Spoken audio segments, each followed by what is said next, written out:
My mother-in-law lied to my husband, saying that he was not the father of my child because I refused to keep paying her rent, so they kicked me out of the house. Years later, she wants to be a family again, but I have a surprise for her. My name is Amy, and I am 33 years old. 5 years ago, my whole life fell apart. Let me start from the beginning. I met my husband Jordan, who is 35 years old, when I was visiting my friend Sarah, who lived in a beautiful city. I remember it was the first week of July, and the weather was perfect. Sarah had been insisting for a long time for me to come and stay with her, and I finally decided to accept her offer. But I didn't know that this trip would change my life forever. Jordan lived right next door to Sarah's house. On my first day there, I was sitting on Sarah's porch drinking tea and enjoying the sunset when I saw him for the first time. He was watering his plants, looking calm and content. Our eyes met, and I swear I felt something change inside of me. You know that feeling when you know something special is about to happen? That's how I felt. Sarah noticed my interest and told me that Jordan was a great guy but had been single for a while. She suggested that I greet him the next time I saw him, which I did the next day. I was on my way to get a coffee, and there he was sitting on his porch reading a book. I gathered the courage to introduce myself, and we ended up chatting for almost an hour. We talked about everything from our favorite books to our love for hiking. It was so easy to talk to him like we had known each other for years. As my trip came to an end, I started to feel sad about having to leave. On my last night there, Jordan and I went out to dinner. It wasn't anything fancy, just a cozy restaurant by the lake, but it was perfect.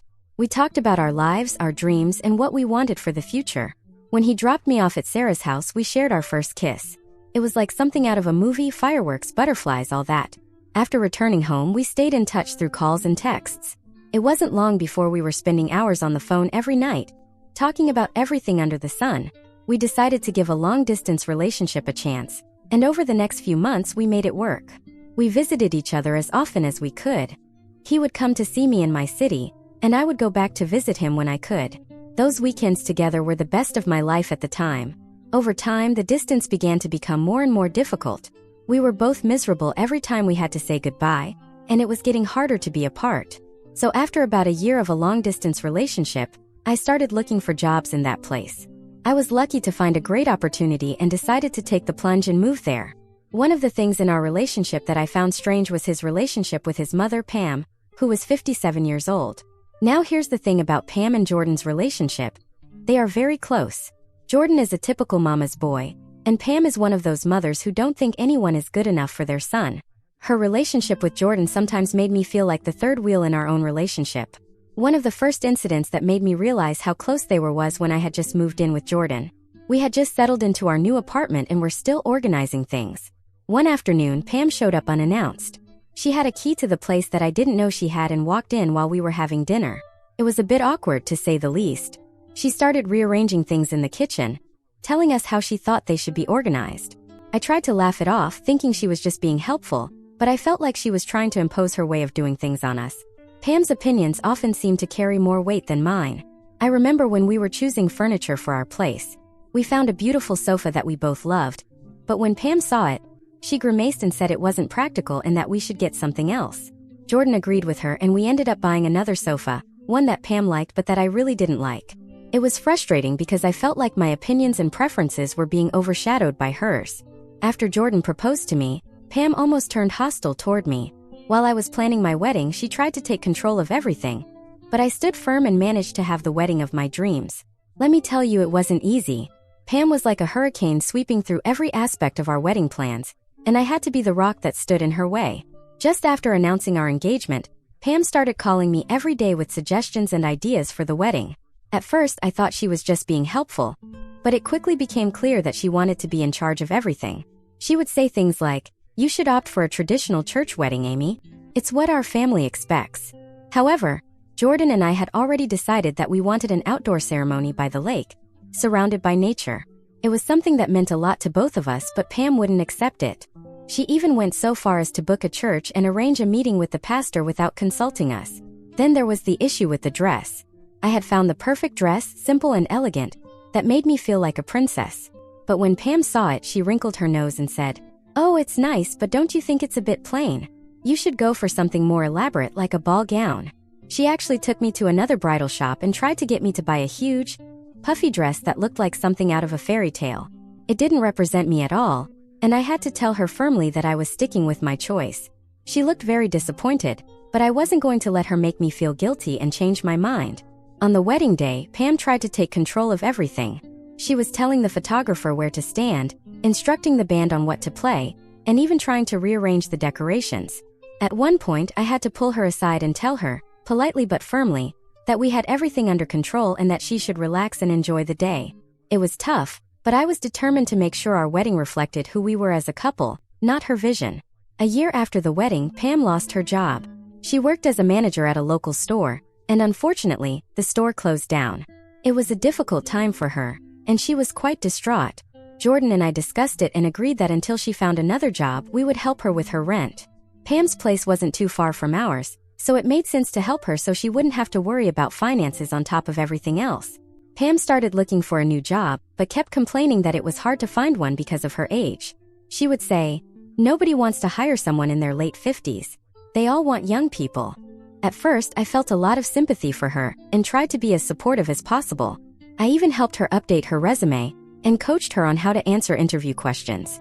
But after a few weeks, I started noticing a pattern. Every time she went to an interview, she came back with a story about how the interviewer didn't seem to like her or how the job wasn't right because the company seemed too disorganized. She would say things like, "I can't believe how unprofessional these people are," or, "I don't want to work in a place that doesn't have its act together." It started to seem like she was finding excuses not to accept any job that came her way. A year went by, and Pam still hadn't been able to find a job.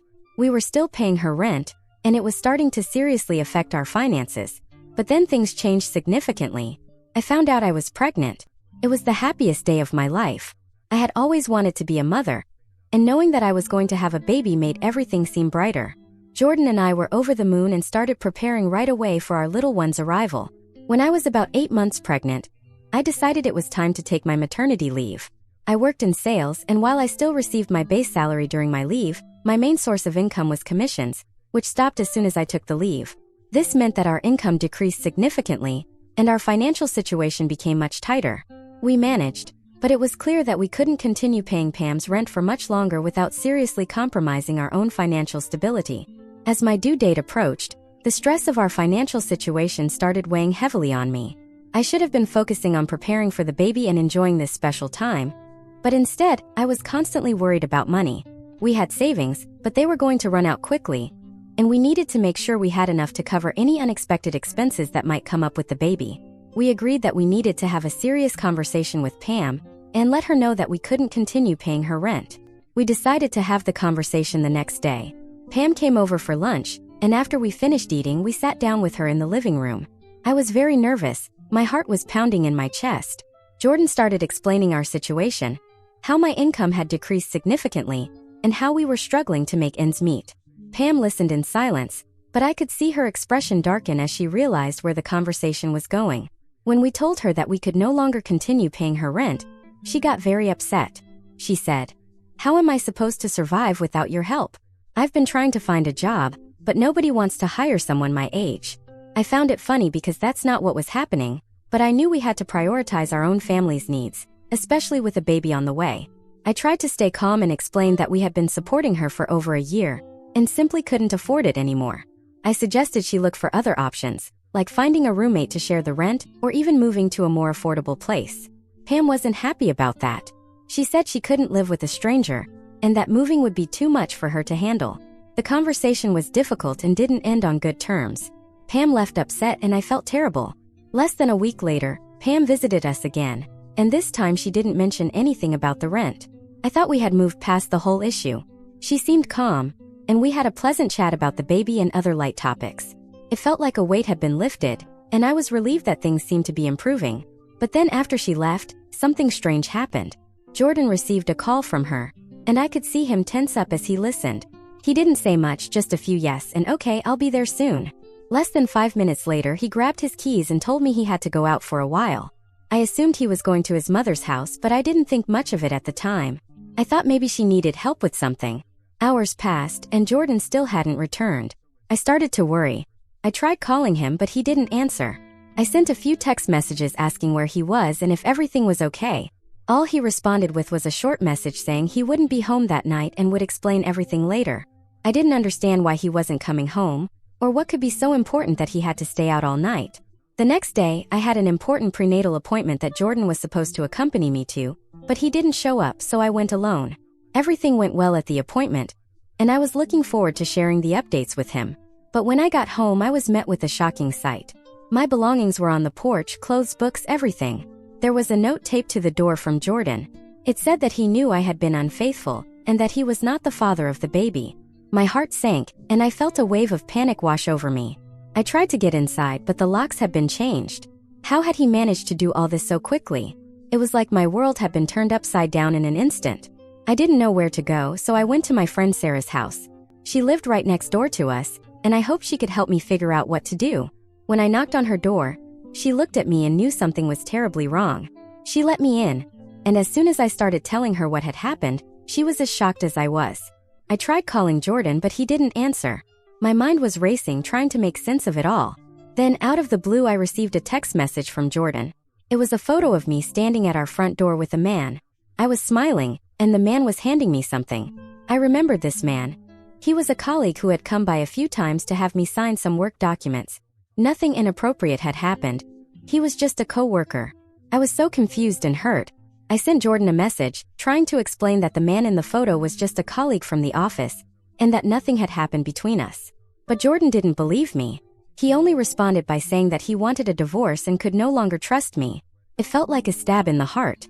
I couldn't believe it took so little to destroy our relationship. I trusted him, did everything I could to explain everything and reassure him, but it seemed he had already made up his mind.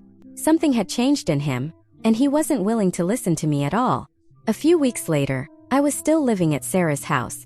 I was trying to hold myself together, but it was hard with all the stress and uncertainty around me. I made plans to move temporarily to my parents' house to find some stability, but I couldn't travel at that moment due to how advanced my pregnancy was. It simply wasn't safe for me or the baby. I needed help, so I asked my mom to come stay with me. She flew out the next day, and it was a great relief to have her by my side during this difficult time. My mom helped me find a small apartment nearby. It wasn't much, but it was a place where I could start anew. I used the little money I had saved to sign the lease, and my parents generously lent me money to help with the baby's expenses. They have been my unwavering support through all of this, and I couldn't have done it without them. It was a humbling experience to depend on my parents this way, but I was grateful for their support. I had to give birth to my baby without my husband. My mom was there, but I still felt very alone. A month later, I was still trying to reach Jordan, sending him text messages, sending him pictures of our son, and doing everything I could to make him believe he was the father. I told him we could do a paternity test and that all we needed was a sample of his hair, but he wasn't even willing to try. It was like he had shut me out completely. Then one day, out of nowhere, he sent me the divorce papers. I was furious and devastated at the same time. I didn't know what to do.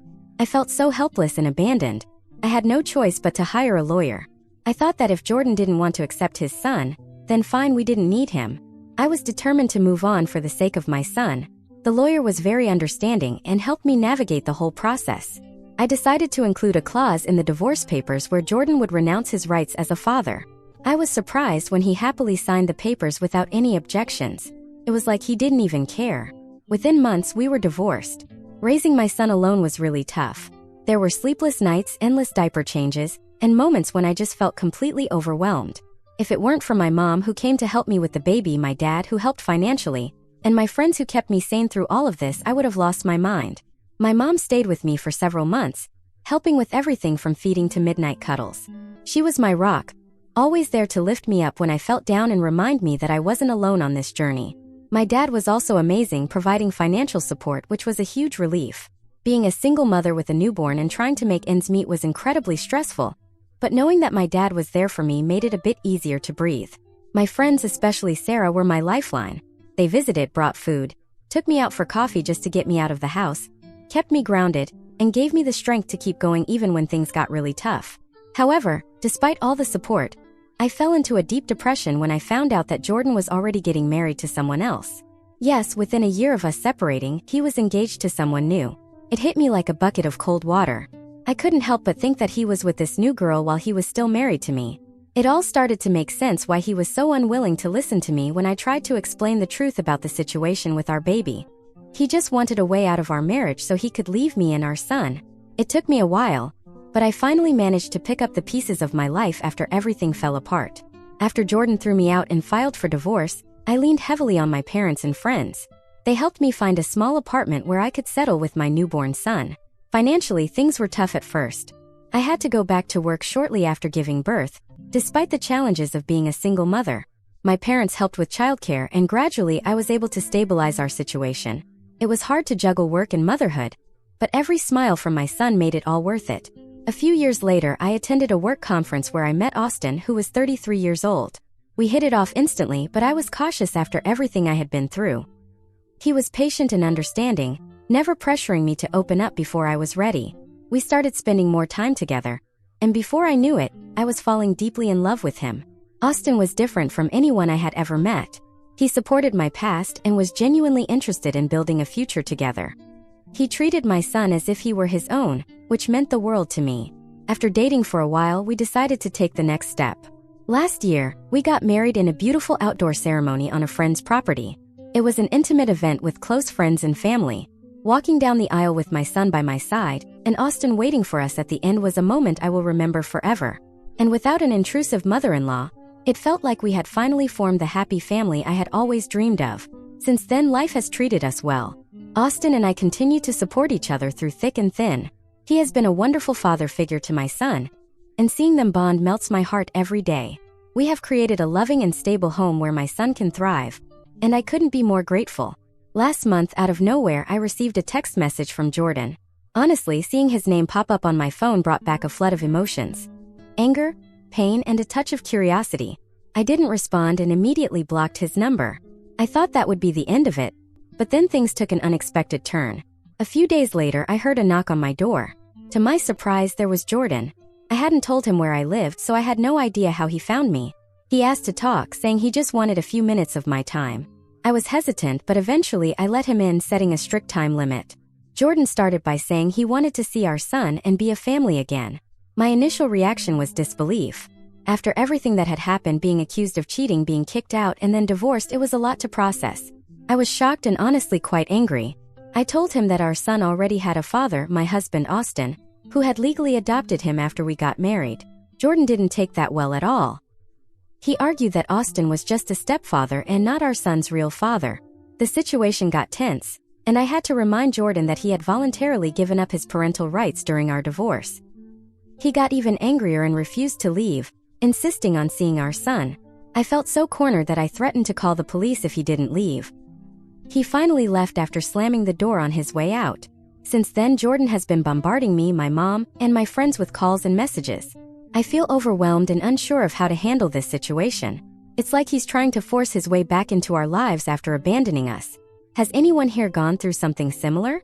Any advice on how to handle Jordan's persistence without jeopardizing the peace of my family would be greatly appreciated. Update 1. I wanted to update you on what has been happening since my last post. First of all, thank you all for your support and suggestions. It really means a lot to me. After Jordan showed up unannounced and started harassing us, I decided to seek legal advice. I contacted a lawyer and explained the whole situation. She assured me that legally Jordan has no rights to my son. She explained that because my husband Austin legally adopted my son after we got married, Jordan's rights as the biological father were effectively terminated when he voluntarily relinquished his parental rights during our divorce. It was a huge relief to hear this from a legal professional. She also advised me on the steps I could take if Jordan continued to harass us. She said we could take legal action, such as obtaining a restraining order or other measures to ensure our safety and peace of mind. Now I know that legally my family is protected, and I don't have to allow Jordan's attempts to disrupt our lives. After I told Austin about this, he was understandably worried and told me never to open the door if Jordan showed up again. He is concerned about Jordan's behavior, and honestly, so am I. However, curiosity led me to do a little digging on social media. It turns out that Jordan is now divorced. I'm not surprised, to be honest. Starting a new relationship at the end of another rarely ends well. Since that incident, Jordan hasn't stopped sending text messages and making calls from different numbers. Since I have him blocked, that's all he's been doing, constantly trying to contact us. It's frustrating and unsettling, but for now it has been limited to that. I keep Austin informed of everything, and he has been very supportive. We both agree not to engage with Jordan and to prioritize our safety and peace of mind. If Jordan escalates things or tries anything more, I am prepared to take legal action to protect my family. Update 2. I have another update for you. Right now I'm feeling very shaken. I was at the park with my son earlier today, just enjoying some time outdoors, when suddenly Jordan appeared. At first I couldn't believe it. I froze for a moment, not knowing how to react. Jordan approached us and tried to talk to my son. I immediately stepped between them, protecting my son from Jordan. I firmly told him to leave us alone and that he had no right to be there or to approach my son. However, Jordan was persistent. He started saying things like he wanted to see his son and be a family again. It was incredibly disturbing to hear him talk like that after everything that has happened. I was scared of what he might do next. I tried to stay calm but firm. I told him that if he didn't leave immediately, I would call the police. I could see the surprise and anger on his face, but I didn't back down. My priority was protecting my son and ensuring our safety. After what felt like an eternity, he finally backed off, muttering something under his breath as he walked away, but he kept looking back at us as he left the park. I stayed there for a while, trying to process what had happened and calm myself down. When I got home, I immediately called Austin and told him everything. He was furious and worried but assured me that we would take all necessary steps to keep ourselves safe. He insisted that I should have called the police right then and there, but I was so shocked that it didn't occur to me. Now I feel scared and anxious about what might happen next. Jordan's behavior is becoming more unpredictable and aggressive, and I don't know how to handle it. I'm seriously considering getting a restraining order to protect my son and myself from any future encounters. Update 3. I wanted to let you know how things have been going with Jordan. It has been a roller coaster, but I think things might finally be calming down. After the incident at the park where Jordan showed up unexpectedly, I realized I couldn't keep living in fear of him, so I made a decision. I unblocked him and sent him a firm message, telling him that if he wanted to see his son, he needed to get a lawyer and that we could discuss things through legal channels. I didn't want any more surprises or confrontations. I also made sure to have my lawyer with me when we met. Austin was also there for support. It was important to have that backup. When Jordan and his lawyer arrived, we had a serious discussion. My lawyer clearly explained the situation. Jordan had no legal rights to my son. She made it clear that any further attempts to contact me or my son would result in legal action, including involving the police if necessary. I think the formality of the meeting and my lawyer's firm stance finally made Jordan realize the seriousness of the situation. Since then, he hasn't tried to contact me again. He has been quiet, and for that I am incredibly relieved. Of course, I remain cautious. I don't know if this saga with Jordan is truly over or if he might try something else in the future. But for now, I'm taking it day by day and focusing on moving forward with my family, Austin, and my son. Update 4. Unfortunately, I have to make another update because Jordan came back to my house again. Luckily, Austin was with me today. So when he saw Jordan standing outside walking around the yard, he went out to confront him. He told Jordan to leave and never come back unless he wanted to get into trouble. Austin is a bit taller and bigger than Jordan, but that didn't seem to intimidate him, and he kept shouting that he wanted to talk to me and see our son and wasn't going to leave. So I called the police. I even told Jordan I was doing it. When they finally arrived, 2 officers, a woman and a man, began to assess the situation. I explained that Jordan wasn't the legal father of my son and had no right to see him. The female officer took me inside while Austin stayed outside with the other officer, who was trying to explain to Jordan that he couldn't be there and needed to leave or face arrest. Jordan kept shouting that he was the biological father and needed to see his son and wasn't going to leave. Eventually, the officer handcuffed him and put him in the back of the patrol car. Even then, he didn't calm down and kept shouting the whole time. This happened 2 days ago, and this morning, we met with the lawyer to draft a restraining order to prevent Jordan from coming near us or our son. We'll see the outcome of that. Update 5. I'm back with another update 2 weeks since the last one. Today, I came home and found a letter under the door. It didn't have anything written on the outside, but I guessed it was from Jordan. Currently, my lawyer has it, which will serve for the restraining order since it has been 2 weeks, but in our state, it can take up to a couple of months to be granted. But essentially, it was a letter explaining why, overnight, he wanted to be my son's father. It was a bit long and written erratically, making it hard to understand. I had to read it a couple of times before I could decipher what it said. So here's the summary. First, my ex-mother-in-law had passed away a few months ago. I won't lie. Knowing this made me feel better since she was the cause of everything. However, at the same time, I don't know if I should thank her because if it weren't for her, I'd still be married to a psychopath or whatever disorder he has. The letter also mentioned that his mother had lied, not only about the photo that really didn't show anything but also about things she had told him, like seeing me arrive at the house with someone else or acting very strange with my phone in his presence. I don't know what to think, if all of this is just an excuse now or if he really believed it all. But then I remember that he always sided with his mother, so it's not surprising that he believed her. There were also some insults toward me for not fighting for him and his family, which is the most ridiculous part of all this. According to his letter, he found out about his mother's lies just before she died of cancer. She was under a lot of medication and babbled something about not having to lie about infidelity with his new wife.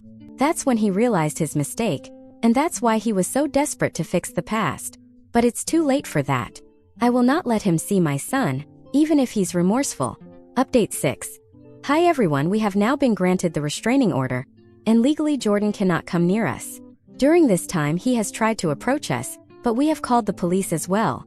I know he lost his job because of all this, which he shouted about when he appeared at my house again. I'm not going to lie, this man scares me, and I don't think the restraining order will be enough to stop him from intimidating us. But at least with the order he could end up in jail. Update 7. I was right, nothing was going to stop him. But at least now he's going to spend a year in jail for breaking the restraining order.